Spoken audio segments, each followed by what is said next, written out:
This video is brought to you by John Robson Guitar Tuition. If you enjoy the content, please consider supporting the channel by enrolling on a course, purchasing some guitar lessons or a t-shirt, or simply making a donation. Hello chaps, welcome once again to John Robson Guitar Tuition. As always, I do hope you're well. Now then, the past couple of Fridays have seen me do some comparison videos. We started off a couple of weeks ago with what's the best Telecaster style guitar for under 300 quid. Then we did the best Strat, and of course I've had a few messages saying, are you going to do Les Pauls? Well, yes indeed I am. Today we are looking at the best Les Paul style, single cut style guitar for 300 quid or less. Bit of a buyer's guide really. Once again, these guitars aren't here. I'm not doing a review of these instruments. This is just a feature comparison, price comparison, and along the way a little bit of the benefit of my experience of having played most of these guitars and my opinions on them. All of the guitars that we're looking at today have what I would call a proper set of Les Paul attributes. Basically two humbuckers and a set neck.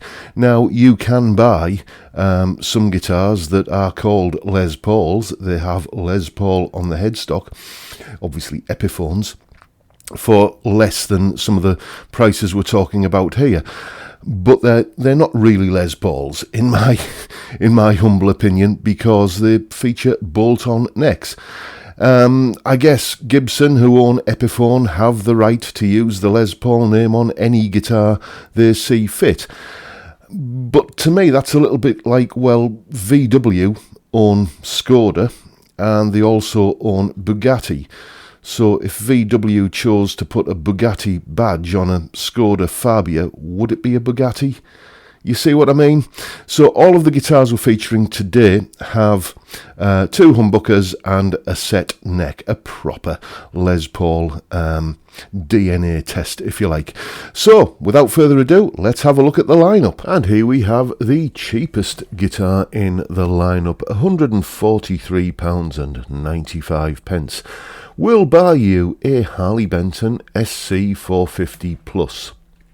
And for that money you get a mahogany body, you get a AAA flamed maple arch top, which is of course a veneer, a glued in mahogany neck, C profile, blackwood fretboard, and the important stuff down here, a dual action truss rod and a pair of Roswell Alnico 5 vintage style humbuckers, and everything else is as you would expect for this style of guitar. Worth mentioning as well that you get single coil switching option on these pickups.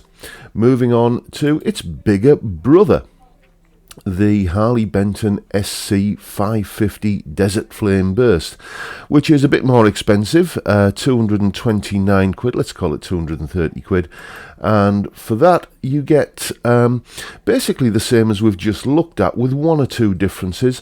I think it's fairly plain to see here that you get a little bit more of a luxuriant looking maple top. Let's have a look at that in close-up. There it is there. That is stunning, I would say. It's still obviously going to be a veneer at this price point, but beautiful looking guitar, it has to be said.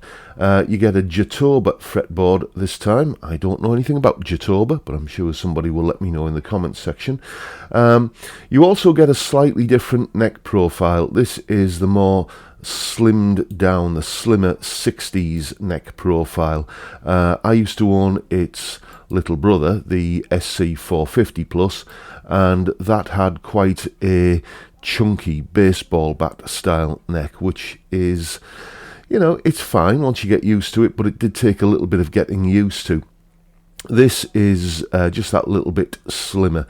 Once again, you get the Roswell Alnico 5 pickups, a bone nut, which is nice, 2 volume and 2 tone controls. Doesn't say anything here about the single coil switching, so I don't know if that's available on this model. I would imagine it would be, otherwise, you know, it would be a downgrade of features for more money, and I don't imagine they would do that. I think it's probably just left off the listing. If anyone out there knows, please let me know. Next up, we come to the only Epiphone that you can really get, which is under budget, that has all of the attributes that we expect in a Les Paul style guitar. What I mean by that is it has a set neck. You can buy Epiphones cheaper than this, but they will have a bolt-on neck. Nevertheless, what do we get? We get a body which is made from alder/mahogany. No kind of indication there about whether it's an alder body with a mahogany top or vice versa. We do get a mahogany set neck there, Pow Ferro fretboard, and 2 humbucking pickups.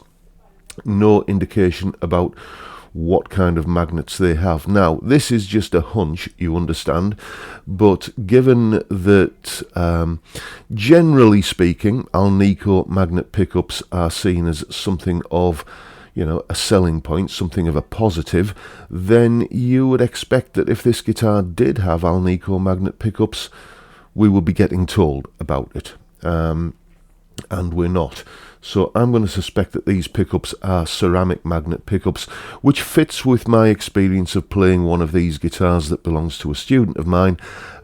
It's not a bad sound, don't get me wrong, but it definitely sounds like a ceramic magnet pickup, very much like perhaps DiMarzio Super Distortion, that kind of hot, sizzly, edgy kind of Les Paul tone, which is great if you want to sound like Ace Frehley, but maybe not so good if you want to sound like Duane Allman or Dickie Betts. So that is the Epiphone LP Studio EB, £295.62.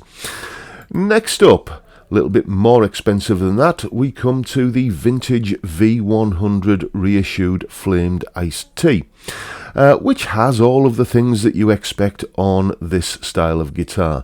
I'll save repeating myself, but you get a mahogany body, flame maple top, again a veneer, but it's a very, very nice looking piece of timber, it has to be said. Set mahogany neck and a rosewood fretboard. I think this is the only rosewood fretboard that we've seen so far.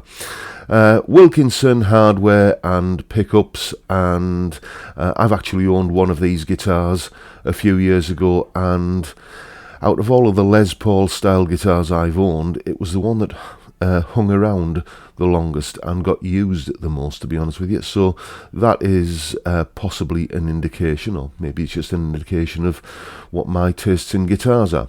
Anyway, the most expensive one on the list, this is where we're busting the budget by a whole £13.62. This guitar, amongst other things, boasts the longest name of all of the ones we're looking at. It is the ESP LTD EC-256 FMLD. Yeah, sounds like a fax machine, doesn't it? But you get a mahogany body, maple top. Let's have a look at that top. Oh, that's pretty. Nice lemon drop finish, which I'm guessing is what the LD stands for in its name, which would lead you to think that this is going to be maybe a Peter Green or Gary Moore sounding instrument. It isn't. This is very much your kind of rock and metal Les Paul kind of sound. I'm not sure what magnets these pickups have, these ESP LH150 humbuckers, but I can tell you that the DC resistance on these is about 14k, so that is a big whopping DC resistance, which indicates a lot of copper wire and a lot of output. And I haven't played one of these, but I have played other LTD guitars before, and that is essentially what you get. They know their market.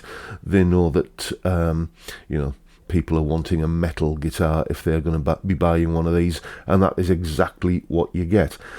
So there you go. That is the most expensive guitar in the lineup, and it's probably the most metal guitar in the lineup as well. And that concludes our look at Les Paul style guitars that you can buy for around 300 quid or less. So there you go. Now we come to the question of which guitar would I buy if it were my money. And Well, this is a tricky one for me because I go through a bit of a cycle with Les Paul style guitars, with single cut guitars, let's say, where, I look at the collection of guitars that I've got and I say, I haven't got a Les Paul. I need to do something about that. And I'll buy something kind of Les Paul-esque. And then when it arrives, I play the hell out of it and absolutely love it. And, I'm quite taken with it. It's the novelty. It's the new guitar. And then after a little while, I start to notice it spending more and more of its time hanging on the wall. And then after a little bit more time, I start to realise, well, I haven't played that guitar in about 2 or 3 months. So then it's time to start taking photographs and writing an eBay listing and sending it on its way.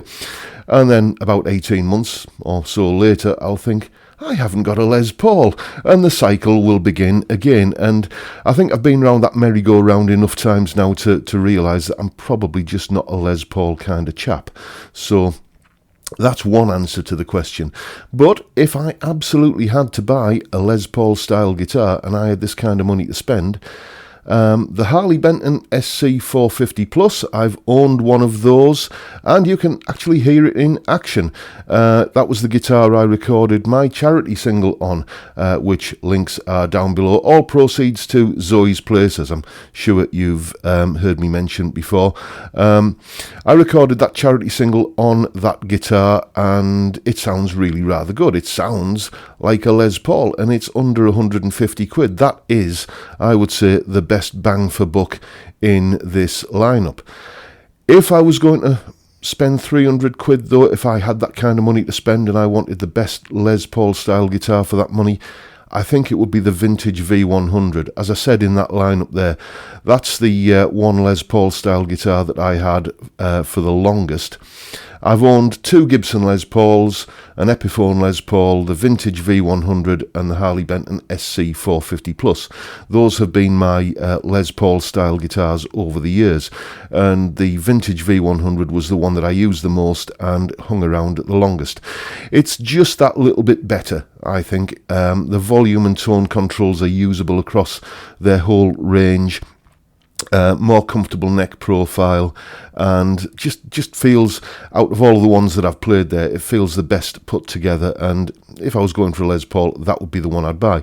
And let's not forget that there are some relatively big hitters in the industry, in the music business, who use vintage guitars. Midge Ure has his own signature vintage V100, and I'm sure that when in the days when I used to read guitar magazines, I remember seeing Mick Abrahams from Jethro Tull using vintage guitars. So, admittedly, these guys aren't, megastar kind of material in the same way that someone like Slash or Carlos Santana is. But they are still out there working, jobbing musicians who need a professional instrument to pay their mortgage and put food on the table. And if guys like that are choosing vintage instruments, then that's got to say something for the quality. And as I say, my reflection are that it was a fantastic instrument. So if you're looking for one and you want to spend towards the top end of the budget, that would be my recommendation. And that is pretty much it for today, folks. I do hope you found this video informative and useful. And if you have, please hit the subscribe button and the notification bell if you haven't already done so. And why not give me a like while you're at it? And if you're stuck for Christmas present ideas, then don't forget I do courses, and you can buy t-shirts, coffee mugs, all of that sort of thing. Or if you just want to buy me a pint, if the spirit of Christmas is with you at the moment and you just want to buy me a drink, then there's a link where you can do that down in the description box as well, and I will toast you and blow the froth off a cold one and say cheers to you when I have a drink at the weekend. So that's pretty much it for today, folks. Thanks for your time. Thanks for watching. I look forward to seeing you all again next time around. Bye for now. And don't forget, before you go, to check out my Udemy courses, which you can see are available via my website, which is also where you can contact me to get in touch for some one-to-one tuition, either via Skype or in person if you live local to me. I also have merchandise available on my Teespring store, and of course all of the links are in the description. See you next time, chaps.